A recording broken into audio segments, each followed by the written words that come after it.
වයස අවුරුදු 25ට අඩුද? O level A level කරලාද ඉන්නේ? cruise ship එකක job එකක් හොයනවද? එහෙනම් නංගේ මල්ලියේ මේ වීඩියෝ එක skip කරන්න එපා. මේක ඔයාලටමයි. මට දවසකට message 50කට වැඩි එනවා.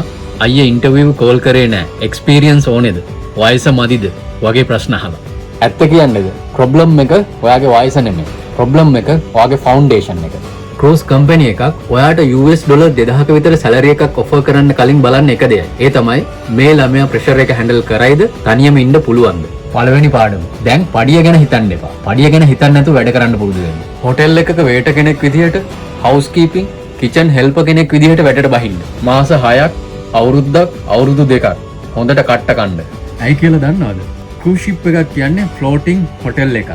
ගෙස් රූම් එකක බෙඩ් එකක් හදන්න බැරි ළමයෙකුට ගෙස්ලා 4000ක් ඉන්න ක්‍රූස් එකක ජොබ් එකක් දෙන්නේ නැහැ. සැලරි අඩු වුණාට කමන්න එක්ස්පීරියන්ස් එක තමයි ඔයාගේ CV එක. දෙවෙනි පාඩම. ගෙස් හැන්ඩලින් ඉගෙන ගන්න. හොටෙල් එකේදී ඇන්ග්‍රි ගෙස්ලායි කම්ප්ලේන්ට්ස් එයි. රෂ් අවර් එකේදී ප්‍රෙෂර් එක දරා ගන්න බැරි වෙයි. ඒ වෙලාවට ඔයා මොකද කරන්නේ? අඬනවද? තරහ ගන්නවද?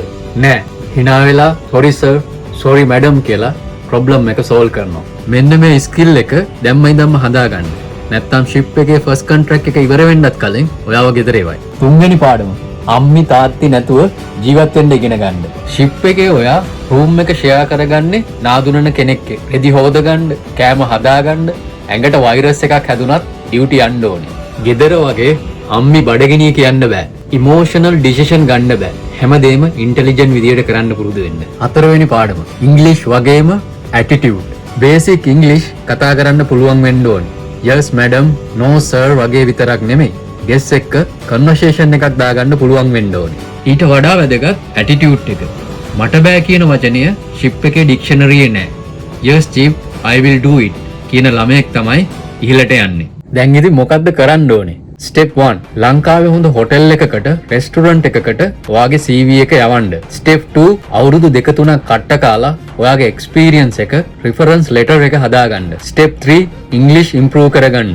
ඒකට ඔයාලා YouTube ස්පීකින් ක්ලාස් වගේ එකකට යන්න. ස්ටෙප් 4. ඊට පස්සේ ඔයාලා ක්‍රූස් කම්පැනි එකකට ඇප්ලයි කරන්න.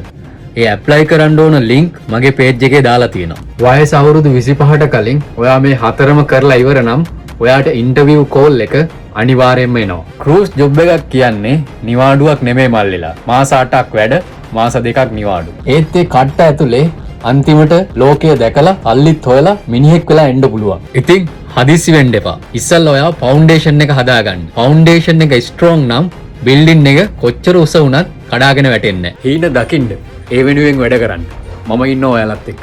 මේ වීඩියෝ එක ක්‍රූස් හීනයක් එක්ක ඉන්න යාළුවෙකුට ෂෙයා කරන්න. මම ලක්ෂාන්. ආයෙම හමු වෙමු.